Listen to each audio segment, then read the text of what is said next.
A king had a beautiful daughter and a wise son. When they grew up, the old king told them, "Now you should choose your life partners and get married."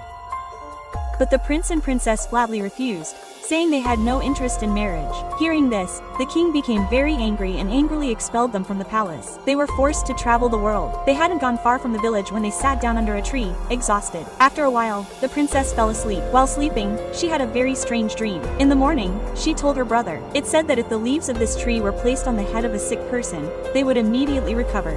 And if a dying person drank the water from a small river flowing nearby, they would become so strong that they could jump like monkeys.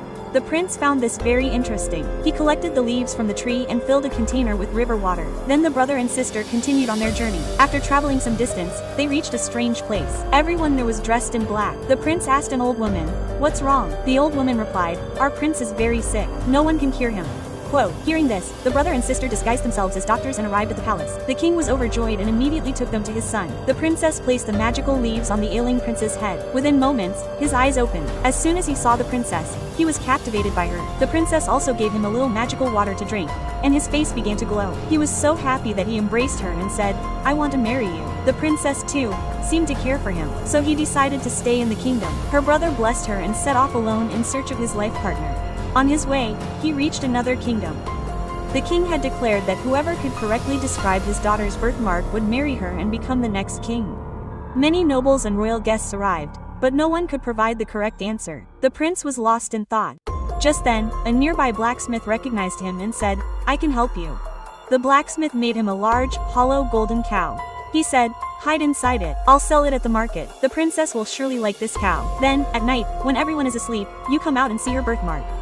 Quote, the prince liked the plan and agreed. The next day, the blacksmith took the cow to the market. As soon as the princess saw the golden cow, she was overjoyed. She insisted that her father buy her this cow. The king bought the cow and took her to the palace. That night, the prince quietly got out of the cowshed and sneaked into the princess's room. There, he saw birthmarks shaped like the moon, sun, and stars on her body. Seeing this, he burst out laughing. The princess woke up hearing his laughter. As soon as she saw a stranger in the room, she screamed. But then, when she saw the prince's face, she fell silent. Then they sat down and talked. The prince told her the truth, saying he liked her and wanted to win her heart. The princess was also now infatuated with him, so she devised a plan to leave the palace and meet the prince.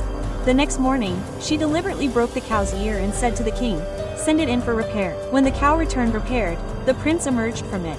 He then went straight to the king and said, "I know the princess's birthmark." The king gave him 3 hours to give his answer. After 3 hours, the prince said her birthmark featured the moon, sun, and stars. The king jumped with joy and said, "Now you will be my son-in-law and marry my daughter."